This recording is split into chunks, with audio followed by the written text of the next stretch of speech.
दोस्तों प्लीज़ आपसे रिक्वेस्ट है कि इस वीडियो को शुरू से लेकर अंत तक बने रहिए और चैनल में पहली बार आए हैं तो अपने इच्छा अनुसार इस चैनल को सब्सक्राइब कर दीजिए, क्योंकि मेरे लिए नहीं आपके लिए फ़ायदेमंद होने वाली है। तो दोस्तों सोच क्यों रहे हो, कर ही दीजिए। तो चलिए दोस्तों वीडियो को अंत तक देखें। आप वीडियो लंबी हो जाए तो कोई दिक्कत नहीं, क्योंकि हम लोग का ये ज़िंदगी के काम आने वाली है, इसलिए देख सकते हैं। फ्रांस की राजधानी कौन है? फ्रांस की राजधानी कौन है? यहाँ पर ऑप्शन जो कि आप लोग एग्जाम में दिया हुआ रहेगा, तो ये आप लोग जानते हैं, फ्रांस की राजधानी पेरिस हो जाएगा। ठीक।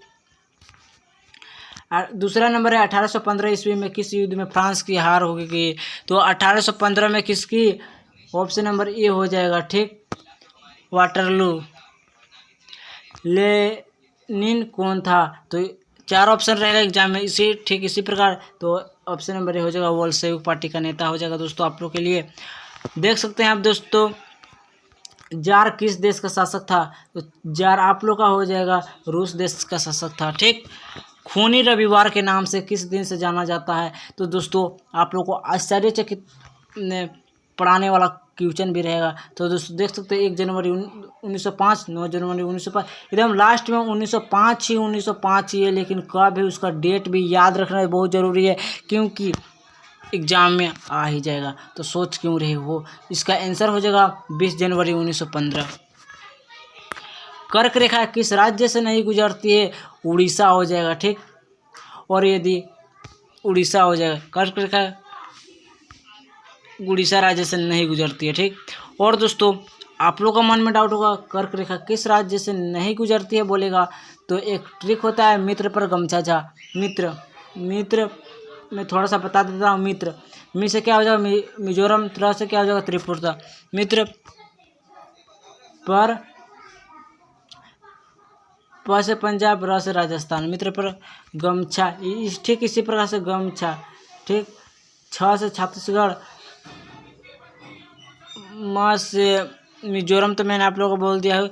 तो इसी प्रकार से आप लोग जब चुन के कीजिएगा जब, तो उसके लिए आप लोगों को थोड़ा सा क्या बोले, इसे और एक बार थोड़ा सा देख लीजिएगा ना, ताकि आप लोग को इस प्रकार से लिखने में सहज हो जाए। एक ट्रिक है, इसी से कौन कौन सा राज्य से गुजरती है दोस्तों, पहले आप उसको देख लीजिएगा और यहाँ पर ट्रिक के माध्यम से आप लोग जान जाइएगा, ताकि आप लोग लिख पाइएगा बहुत ही आसानी तरीके से, क्योंकि इसके लिए बहुत प्रकार से ट्रिक भी रहता है। भारत का क्षेत्रफल विश्व में के कुल भौगोलिक क्षेत्रफल का कितना प्रतिशत है? तो इसका आंसर हो जाएगा 2.4%।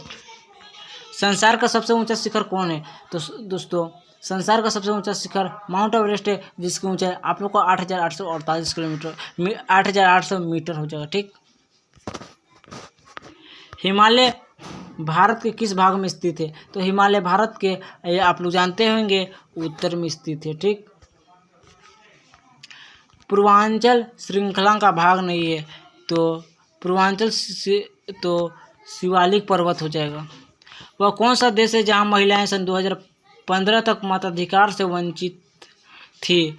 तो महिलाएं 2015 तक यानी वोट देने का अधिकार उन लोगों को नहीं था। कौन सा देश था?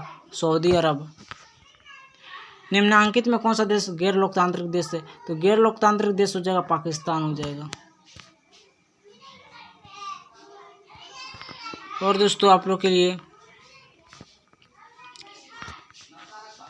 संयुक्त राष्ट्र की सुरक्षा परिषद में कितने अस्थायी सदस्य देश है जिन्हें वीटो का अधिकार है? यानी संयुक्त राष्ट्र की सुरक्षा परिषद में कितने अस्थायी सदस्य देश है जिन्हें वीटो का अधिकार है? तो बी नंबर हो जाएगा सही 5। संयुक्त राष्ट्र के सदस्यों देशों की संख्या कितनी है? तो दोस्तों इसके लिए हो जाएगा 192 हो जाएगा। ठीक। प्रारूप समिति के अध्यक्ष कौन है? तो ऑप्शन नंबर है डॉक्टर BR अम्बेडकर, जिसको आप जरूर जानते ही होंगे। देश का सर्वोच्च कानून है क्या? देश का सर्वोच्च कानून कौन है? क्या धर्म है, सर्वोच्च न्यायालय है, संविधान है, राष्ट्रपति है? आप लोग का इस प्रकार से ऑप्शन रहेगा, लेकिन हम लोग तो इसी के अनुसार पालन करते, संविधान के अनुसार। 17 नंबर है पालमपुर गांव के लोगों का मुख्य पेशा था, तो क्या था? ये आप लोग जरूर जानते होंगे, खेती हो जाएगा। ठीक। इसका आंसर क्या हो जाएगा? ऑप्शन नंबर बी खेती हो जाएगा। 18 नंबर की ओर चलते हैं दोस्तों। निम्नांकित में कौन सा राज्य है जहां आधुनिक कृषि विधि अपनाई गई है? तो पंजाब हो जाएगा। ग्रामीण क्षेत्रों में कितने प्रकार की बेरोजगारी पाई जाती है? तो इसका हो जाएगा तीन प्रकार की बेरोजगारी पाई जाती है। शहरी क्षेत्रों में कितने प्रकार की बेरोजगारी पाई जाती है? तो 2 प्रकार की बेरोजगारी पाई जाती है। जेकोबिन क्लब का नेता कौन था? तो जेकोबिन क्लब का देखिए दोस्तों, मैंने आप लोगों को क्या बताया था, 1 से 20 तक आप लोग का MCQ रहेगा, यानी बहुविकल्पी प्रश्न रहेगा। 21 से 25 तक आप लोग का रहेगा एक शब्द में उत्तर लिखना है। तो 21 जो कि आप लोग को शुरू में ही मैंने बता दिया। तो 21 नंबर में जेकोबिन क्लब का नेता कौन था? तो इसका आंसर करके लिख दीजिएगा मैक्सिमिलियन रॉबेस्पियर। 22 नंबर का रहेगा सोवियत का सबसे बड़ा अकाल कब पड़ा? तो सोवियत का सबसे बड़ा अकाल कब पड़ा दोस्तों? 1930 से 1933 तक पड़ा। भारत का स्थल सीमा की रेखा कितनी है? तो इसका एक शब्द में उत्तर लिखना है। यदि ज़्यादा बड़ा लिख दीजिएगा तो आप लोग का प्रॉब्लम हो जाएगा, जो कि कॉपी चेक करने वाले बोलेंगे तो इतना बड़ा इसका आंसर नहीं है, तो आप लोग कैसे लिख लिए? ठीक, तो आप लोग को एक शब्द में उत्तर लिखना है, यानी 15,200 किलोमीटर।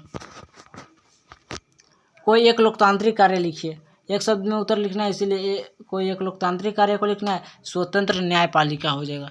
25 नंबर में है देश में कुल खेती वाले क्षेत्र में इससे आज कितना क्षेत्र सिंचित है? तो 40% से कम। और देख सकते हैं दोस्तों 26 नंबर है मानव पूंजी क्या है? तो मानव पूंजी क्या है, जो कि मैंने आप लोगों को बोला था 21 से 25 तक आप लोगों को एक शब्द में उत्तर लिखना है, और 26 से 31 तक आप लोग को क्या एक वाक्य एक पंक्ति में आंसर देना है। ठीक, तो मानव पूंजी क्या है, 1 मार्क्स का ही रहेगा, इसलिए ज़्यादा बड़ा मत लिखिएगा, नहीं तो आप लोग का दिक्कत भी हो जाएगा। इसलिए देखिए मानव पूंजी क्या है, एक शब्द में एक वाक्य में लिख देना है उत्तर, सॉरी एक पंक्ति में लिख देना है एक वाक्य में। मानव में निहित निपुणता उत्पादन ज्ञान का भंडार मानव पूंजी है। ठीक, 27 नंबर का है जीविका संकट किसे कहते हैं? तो इसका इस प्रकार का आंसर लिखिएगा, ऐसी चरम स्थिति जब जीवित रहने के लिए न्यूनतम साधन भी खतरे में पड़ने लगते हैं, तब उसे जीविका संकट कहते हैं। 28 नंबर है निर्वासित किसे कहते हैं? तो निर्वासित किसे कहते हैं, आंसर लिखिएगा बलपूर्वक किसी भी व्यक्ति को देश से बाहर निकालना या भेजना निर्वासित कहलाता है। 29 नंबर है भारत के किन राज्य से कर्क रेखा गुजरते हैं, उनके नाम लिखिए। तो दोस्तों लिख लीजिएगा गुजरात, कोमा लिखिएगा मध्य प्रदेश, झारखंड, छत्तीसगढ़, पश्चिम बंगाल, त्रिपुरा, मिजोरम। ठीक, तो दोस्तों मित्र पर गमछा झार इसका क्या होता है, ट्रिक होता है, जो कि मेरा देखिए मित्र पर गमछा झा, मित्र पर गमछा झा, देखिए समझना है तो देखिए मित्र पर गमछा झा। तो देखिए पहले मित्र को खंड कीजिए, मी से क्या हो जाएगा, देखिए मी से क्या हो गया मिजोरम हो गया, त्र से क्या हो गया त्रिपुरा हो गया, मित्र पर तो क्या हो गया, देखिए प से क्या हो गया पश्चिम बंगाल हो गया, र से क्या हो गया राजस्थान हो गया।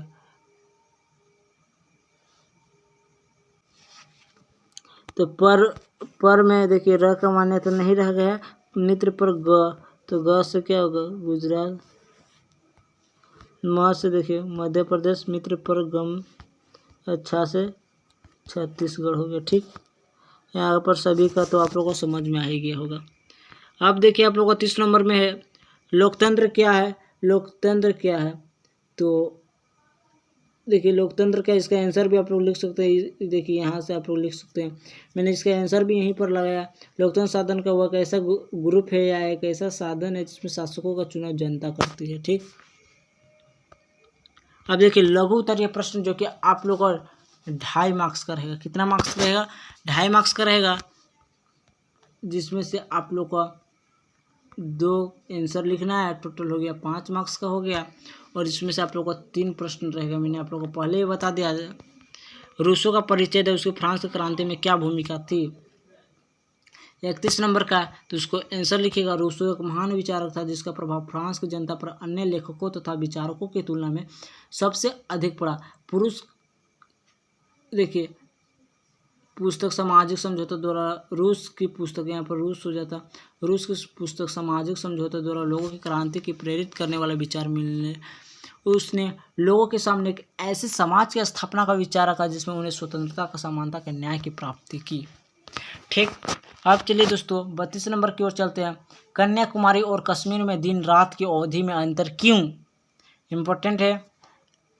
कन्याकुमारी और कश्मीर में दिन रात की अवधि में अंतर क्यों रहेगा? आप लोगों का 3 क्वेश्चन रहेगा, मैंने आप लोगों को पहले ही बता दिया। लघु में 3 रहेगा जिसका आंसर आप लोग को 2 का ही आंसर लिखना है। तो मैंने आप लोगों को 1 का आंसर तो पहले बता दिया, रूसो कौन था उसका।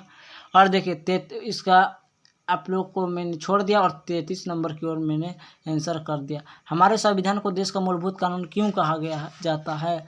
तो आप घर में नोट डाउन कर लीजिएगा इसका भी आंसर। ठीक, और 33 नंबर में हमारे संविधान को देश का मूलभूत कानून क्यों कहा जाता है? तो दोस्तों हमारे संविधान को देश का मूलभूत कानून कहा जाता है क्योंकि इसका महत्व देश का साधारण कानून से अधिक है। संविधान के उपबंधुओं का उल्लंघन करने वाले कोई भी कानून अवैध होगा, अर्थात उसका कोई मूल्य महत्व नहीं होगा। देखिए 34 नंबर में संसाधन के रूप में लोग से आप क्या समझते हैं?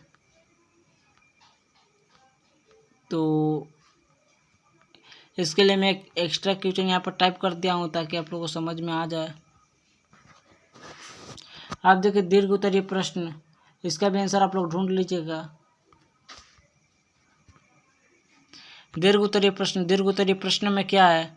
देखिए आप लोगों का 5 रहेगा। 5 देखिए आप लोगों को देख सकते हैं आप लोग 35 और 36 जो कि आप लोग 2 क्वेश्चन रहेगा, उसमें से 1 का ही आंसर लिखना है। ठीक, फ्रांस की क्रांति की शुरुआत किन परिस्थितियों में हुई वर्णन करें। ठीक, ये आप लोग का 1 क्वेश्चन रहेगा या फिर 36 नंबर में रहेगा लोकतंत्र के 3 लाभ लिखे। तो 35 नंबर का आंसर जो कि आप लोग को स्क्रीन में लाया हूँ, फ्रांस की क्रांति की शुरुआत निम्नलिखित परिस्थितियों में हुई। पॉइंट वाइज लिखिएगा, कोई भी एग्जाम में पॉइंट वाइज लिखने से थोड़ा सा टीचर को अच्छा समझ में आ जाता है। तो पॉइंट वाइज लिखिएगा। क नंबर, पेरिस शहर में 14 जुलाई 1789 के सुबह को खतरे की घंटी को बजाया जाना। ख नंबर, फ्रांस के राजा द्वारा अपनी सेना को शहर में प्रवेश करने की आज्ञा देना। और ग नंबर में है इस तरह की झूठी खबरों को फैलाना कि राजा शीघ्र ही अपनी सेना को नागरिकों पर गोलियां चलाने का आदेश देने वाला है। घ नंबर लिख लीजिएगा। जब 5 मई 1789 को फ्रांसीसी सम्राट द्वारा स्टेट के प्रतिनिधियों को बुलाया तो पहले और दूसरे स्टेट के प्रतिनिधि आमने सामने की कतारों में बिठाए गए, परंतु तीसरे स्टेट के 600 प्रतिनिधियों को पीछे की ओर खड़ा रखा। साथ ही इनको पहले और दूसरे स्टेट के प्रतिनिधियों को बराबर मतदान देने का अधिकार नहीं दिया। तो इसी प्रकार से आप लोगों का क्वेश्चन था दोस्तों। यदि वीडियो अच्छी लगे तो वीडियो को लाइक, चैनल में पहली बार आए तो सब्सक्राइब कर दीजिएगा दोस्तों। चलिए इस वीडियो को हम एंड करते हैं।